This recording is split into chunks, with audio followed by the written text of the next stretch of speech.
Well done for resisting the temptation to sneak off for lunch. I promise you'll be rewarded in heaven or somewhere. The next session is going to be great, so thank you for staying, and I hope you've had a good time so far. My name's Mark Howard. I'm head of the British Council Global Teaching Network, and we're in 110 countries around the world. Fortunately for me, they decided that the one country I should be based in is Spain. So that's good for me. So instead of being in London, I'm here in Madrid, which I'm really pleased about. I actually started my British Council teaching career 25 years ago in Spain, so it's a real full circle for me. So I'm really pleased to be back here. I know I don't look old enough to have been teaching 25 years, but sadly it's true, yeah. I started in Barcelona 25 years ago, so it's really great to be back here amongst teachers here in Spain. In between that 25 years, I actually travelled many countries with the British Council. It's one of the advantages about being a teacher, being able to travel around. So I was in Asia, in Latin America, in Eastern Europe. So I've been fortunate to travel to many different countries. And so what we're going to do for you in this next session, you're also going to have the chance to travel all around the world, because I'm here to introduce our next speaker, which is Tim Bowley, who you'll see over there. He's the one with the nice, bright dress. You'd never guess which one's the storyteller, would you? Yeah? So anyway, the storyteller's the guy on the right with the suit, yeah? And our senior teacher, no, it's Tim there in the very nice storyteller jacket. Tim's been a professional storyteller. What a great job that is for over 30 years.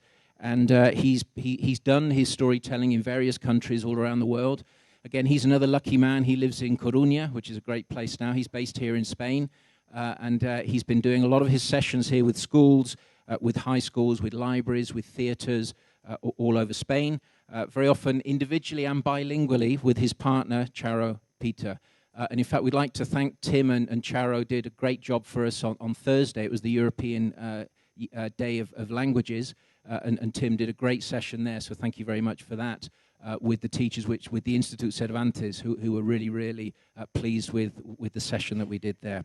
So, like I said, Tim now, he's just done a session on storytelling earlier, which some of you may have seen. The session that he's going to do today, as I said, he's going to take us around the world with a selection of traditional tales from around the world, full of the joys, difficulties, contradictions, and marvels of being human. So if I can ask you to fasten your seatbelt, sit quietly, sit back and enjoy as Tim takes us around the world. Tim.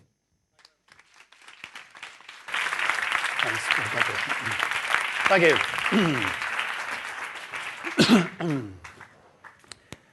So, thank you very much. And welcome to the place of magic, to the place of the story. Once there was a scholar who had studied this and studied that and studied the other thing. In fact, he was probably the best educated man on the planet. And he knew it. And one day he was on a journey. And his journey took him across the mouth of a huge, wide river. And the only way across the river was by ferry. Not a big modern ferry, but a little boat rowed by a ferryman. And the scholar got into the boat, and the ferryman started to row him across the river. And after a little while, the scholar said, a ferryman, have you ever learnt any philosophy?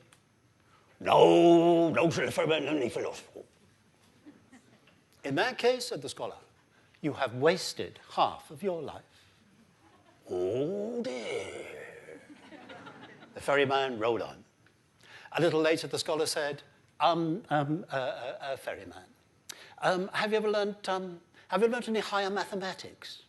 No, said the ferryman, any higher mathematicals.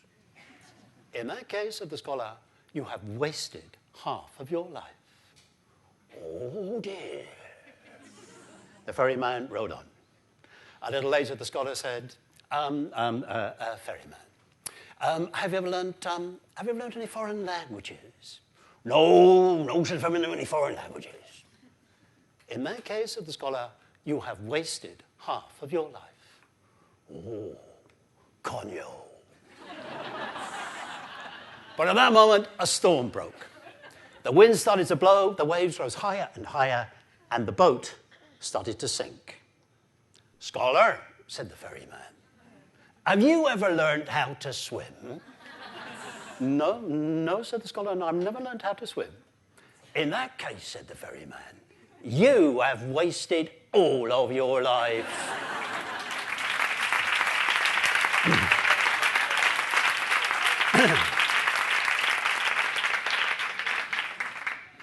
Thank you very much.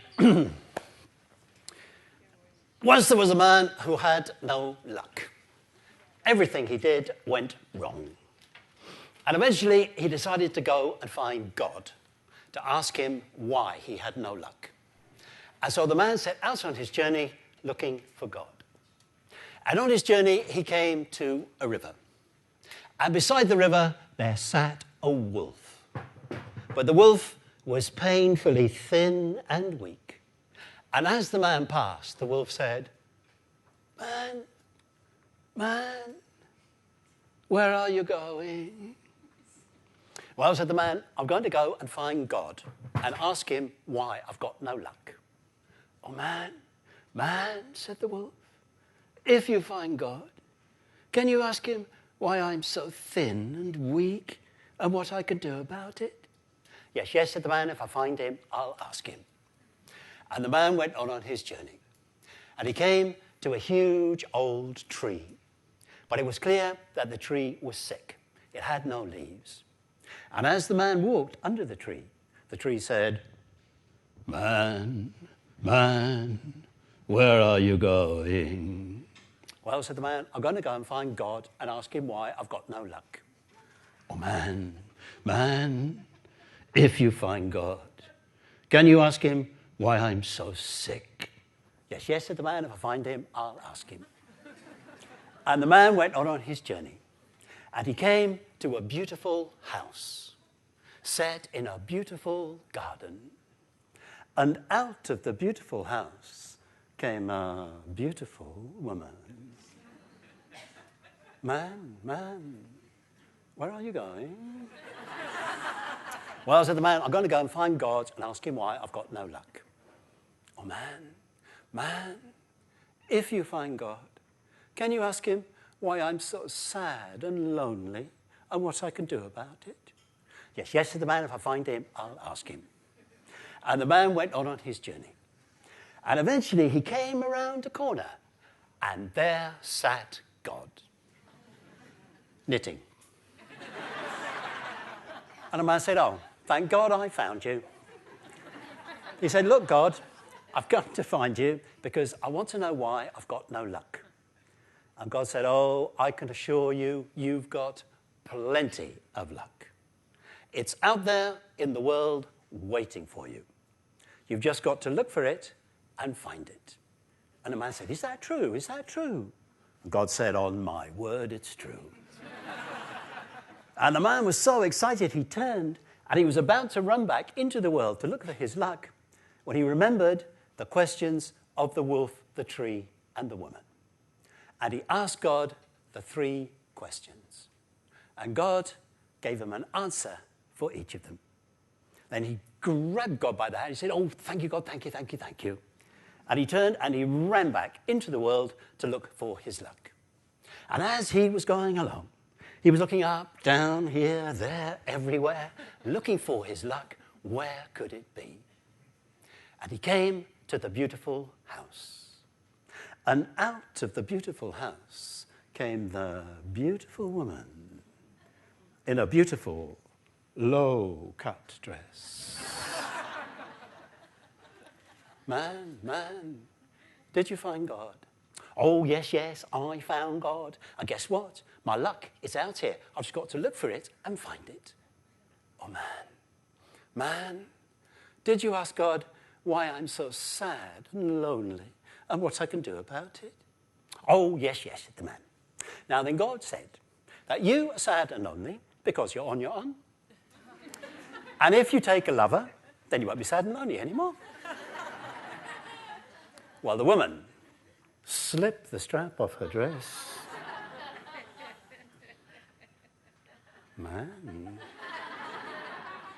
Man, she said, come and live with me in my beautiful house. Enjoy my beautiful body. Disfruta mi cuerpo danone. Man, be my lover. Oh, said the man, oh, I'd love to. You are the most beautiful woman I've ever seen. You're the kind of lover I've always dreamed of. But the thing is, I can't stop, you see. I'm looking for my luck. It's out here somewhere, and I've got to go and find it. And off the man went looking for his luck. And he came to the tree. Man, did you find God? Oh, yes, I found God. And guess what? My luck is out here. I've got to look for it and find it. Oh, man, did you ask God why I'm so sick? Oh, yes, said the man. Now then God said that you are sick because buried in your roots there's a huge chest full of treasure. And if you get someone to dig up the treasure and take it away, then you won't be sick anymore. Oh, man, please take the treasure. And the man said, I'd love to help you, tree. But the thing is, I really can't stop. I'm looking for my luck. It's out here somewhere, and I've got to go and find it. And off the man went looking for his luck. And he came to the river.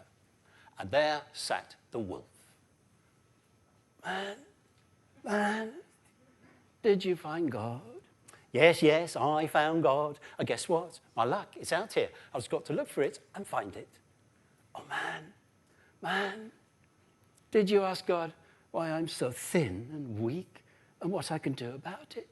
Oh, yes, said the man. Now then God said that if you eat the first really stupid person who comes along, then you won't feel weak anymore. So the wolf did.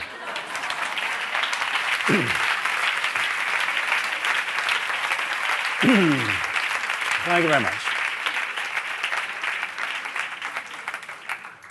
Thank you very much indeed.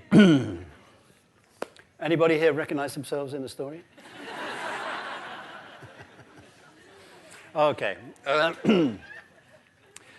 So here's a story now from Britain, where we have a very famous king whose name is King Arthur. And so this is one of the stories about him.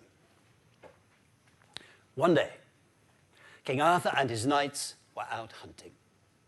And Arthur saw a white stag running into the forest, and he started to chase it.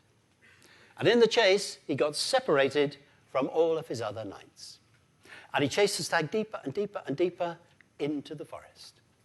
But it seemed that no matter how fast he rode, he could never catch up with the stag. And eventually, the stag ran into a clearing in the forest.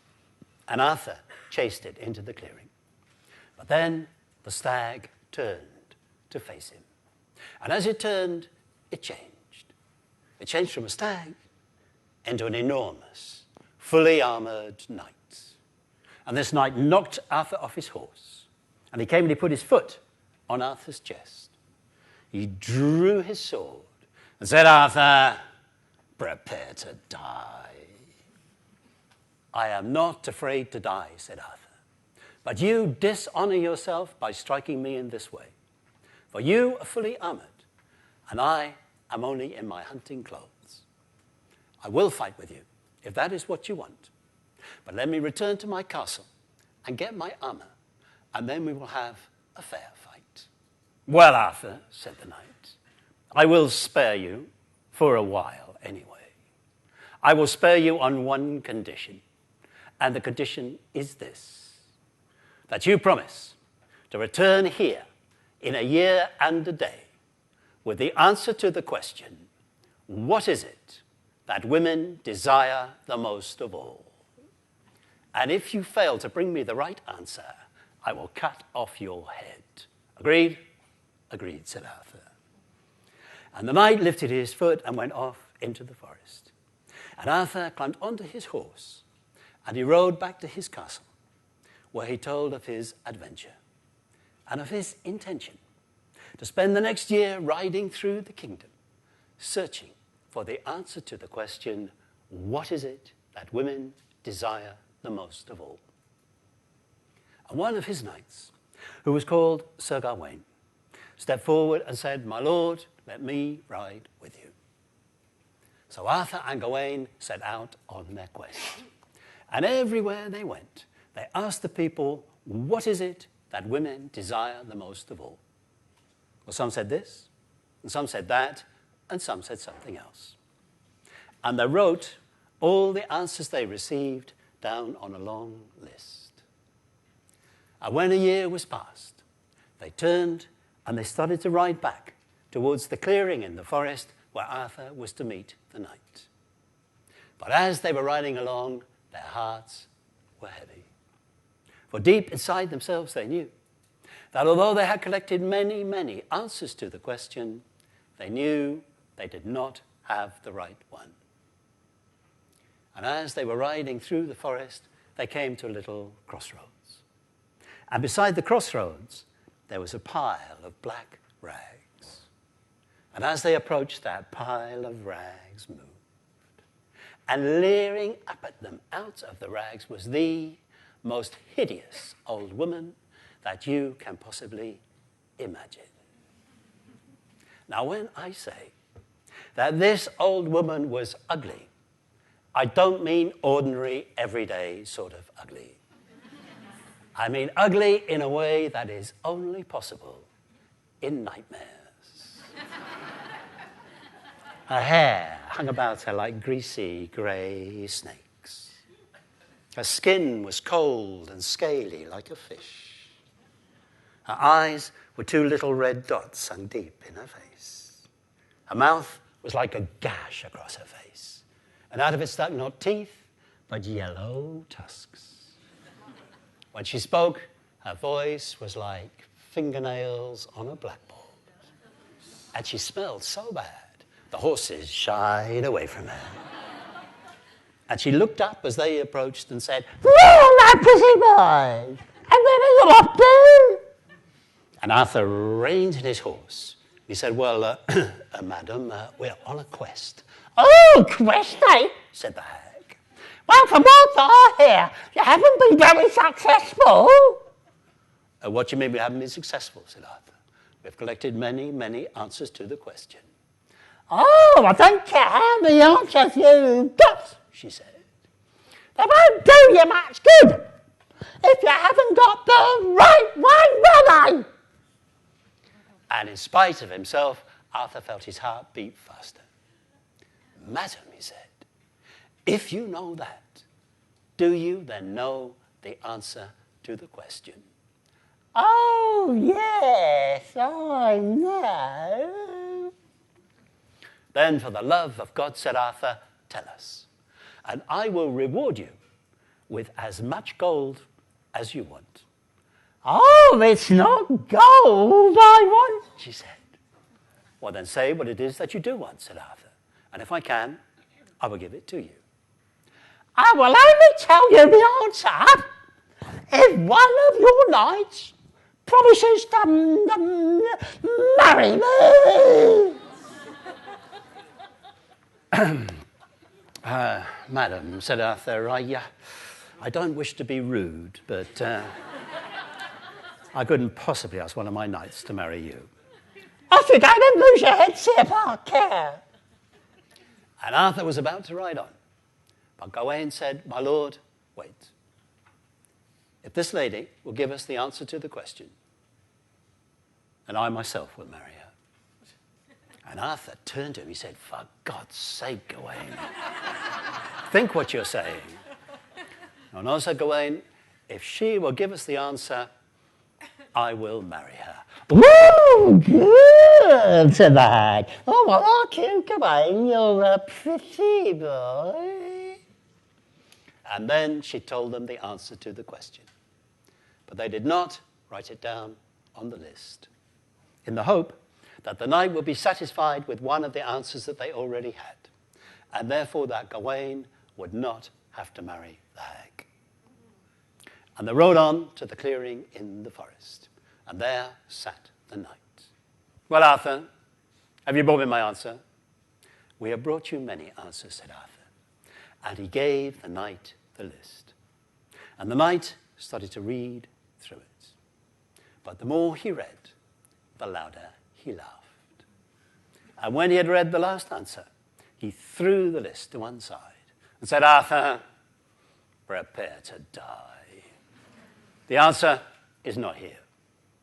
But Gawain stepped forward and said, wait. We have one more answer. And it is this. What women desire the most of all is power over their own lives. And when the knight heard that, he was furious. Oh, that's the right answer. And he stormed off into the forest. Woo! Told you, said the hag. Come on, Gawain, let's go and be married. So Arthur, Gawain, and the hag returned to the court.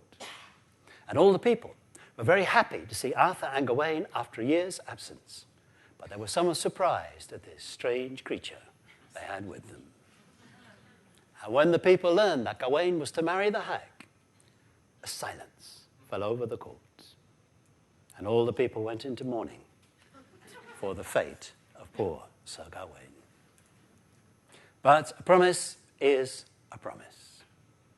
And Gawain and the hag were married. And that night, they went to their room. And the hag slipped into bed. Unable to bring himself to go near her, Gawain paced backwards and forwards on the far side of the room. Until at last the hag peeped up from under the covers and said, Gawain, this must be a true marriage. Come over here and kiss me. And Gawain took a deep breath. He walked over to the bed, he closed his eyes, he bent over and kissed the hag. There, said a gentle voice. That wasn't so bad, was it? And Gawain opened his eyes, and lying in the bed was the most beautiful young woman he had ever seen. Gawain, she said, with that kiss, you have broken the spell that bound me, or at least half of it. For I can only keep this shape for half of every day. And now you must choose. Do you want me to be beautiful during the day and do you honor about the court in front of your friends, but ugly at night? Or do you want me to be ugly during the day, but beautiful at night when we are alone together? Good question, eh? And Gawain thought for a moment. And then he said, Lady, I leave the choice up to you. And at that she smiled. Gawain, she said, that is the right answer. And with it, you have broken the second part of the spell. And now I shall be my beautiful self all of the time.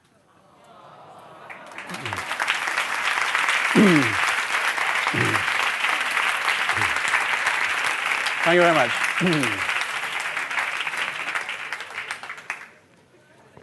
Thank you very much indeed. Okay, here's a story I'm sure you know. It's a famous, famous story from Madrid. It is the story of a man named Manolo. And Manolo took a bet with his friends that he would not speak for an entire day. So in the morning when he woke, he said not a word. All he said was, So could you all, please could all be Manolo? Okay, all he said was, And he got up and he went into the bathroom.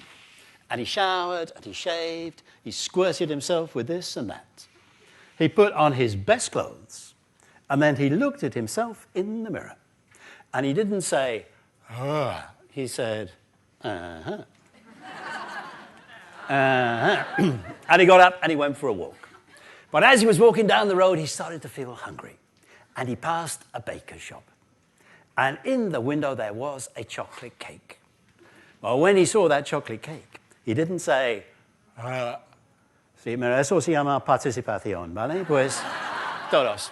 He didn't say, and he didn't say, he said, And he went in and he bought the cake.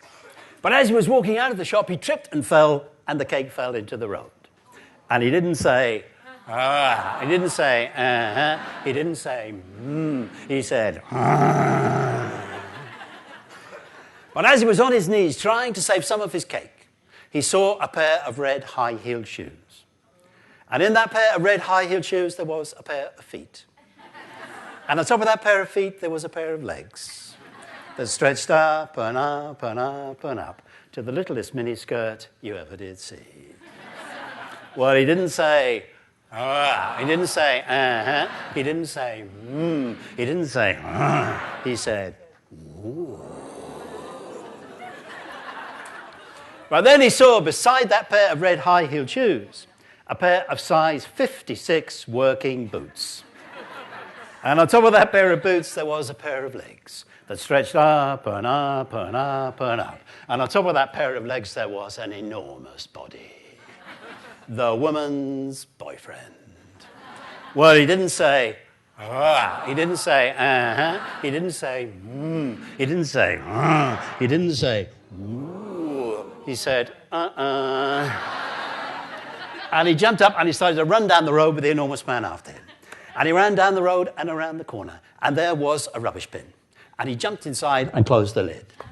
Well, he didn't say, he didn't say, he didn't say, he didn't say, he didn't say, he didn't say, he said, ugh. But the trick worked, and the enormous man ran past and disappeared down the road. And when he peeped out of the rubbish bin and saw the enormous man disappear, he didn't say, he didn't say, he didn't say, he didn't say, he didn't say, ooh, he didn't say, he didn't say, he said, woof. And he climbed out of the rubbish bin. But then he saw coming back down the road the enormous man, and he started to run.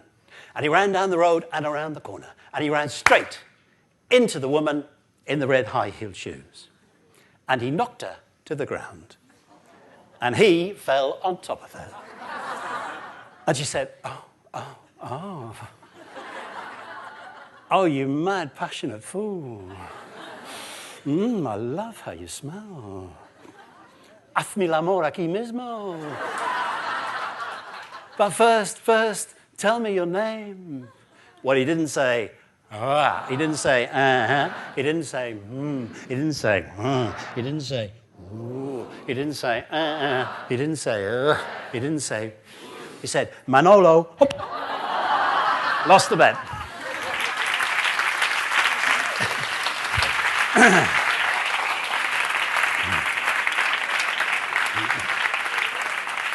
Thank you very much. Great. Okay. What story would you like now? Here's a little story from Turkey, that kind of area. Once there was a farmer, and he lived with his wife and his parents. They had always been poor. But then the mother went blind. And in spite of many years of marriage, the farmer and his wife had no children. Then things got worse. The crops failed and they began to starve. And one day, the farmer took his gun and his last remaining bullet and went off to look for something for the pot, to stave off starvation for one more day at least. And as he walked across the fields, he saw behind a tree that most magical of all animals, a unicorn. Well, the farmer was transfixed by the beauty of the animal. But then he remembered his starving wife and parents. And sadly, he brought the gun up to his shoulder and aimed at the unicorn. But before he could shoot, the unicorn looked up and said, "Farmer, spare my life, and I will grant you a wish." Well, happily, the farmer took the gun down from his shoulder. Surely a wish was worth much more than any food the animal would give. "Thank you, farmer," said the unicorn. "One wish is yours." And with that, the unicorn disappeared. And the farmer turned and he started to walk back towards his house. And as he walked, he was wondering what to wish for. Now, as I'm sure you know, when you are granted a wish, the one thing you cannot wish for is more wishes. And luckily, the farmer knew that. So he knew he just had this one chance. And as he walked, he was thinking and thinking and thinking. But no sooner had he thought of one thing, then something else jumped into his mind, and then something else. Until by the time he reached his house, he was so confused, he was almost beginning to wish that he'd never met the unicorn. And he went into the house, and he told his family what had happened. When she heard the story, his mother said, "Oh, son, wish for my sight to be restored, for if I could see, I could help with the work, and we would be able to feed ourselves again." But his father said, "Oh, son, our family has always been poor. That is the cause of all of our troubles. Oh, son, wish for gold. And then we will be able to afford a doctor to heal your mother's sight. And even if we can't, we will still be able to feed ourselves." But his wife said, "Oh, husband, you know that above all things, I have always wanted a child. Oh, this is our chance. Wish for a child, and I know that all else will be well." Well, if the farmer was confused before, he was 3 times more so now. These were the 3 people he loved most in all of the world, and he wanted to grant each of them their wish. But surely that was impossible. Afraid that in his confusion he would say something stupid and lose this one chance, he ran out of the house. And he walked around and around and around, and suddenly it came to him. And he ran back into the house and said, "I wish that my mother may see my baby rocking in its cradle of solid gold." Thank you very much. Gracias. Thank you very much. Thank you. Thank you.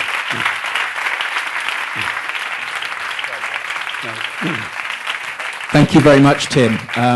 I think that's a really good reminder for us as teachers that, language may be functional, language may be practical, but in the end, language is about telling your story and inspiring and making people laugh. So thank you very much, Tim, for that.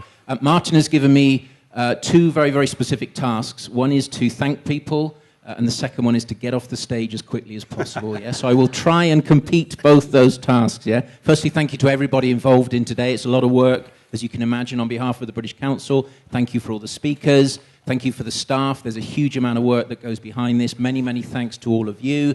Thanks to Camino Media for doing the streaming. For those of you that would like to watch some of the talks again, remember you can go on to live stream British Council Spain. So please encourage others to go on there, and we really encourage you to go back onto that.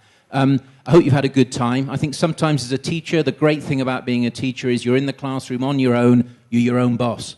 But the great thing every now and again is to get together as teachers and to share and to learn, and that hopefully has been what we've tried to do today. So more than anything, thank you very, very much for all of you for coming today. And I suppose just to leave it with a reminder, as Tim said, I suggest that we all go out there and try and find our own luck today, yeah? Thank you. Thanks very much.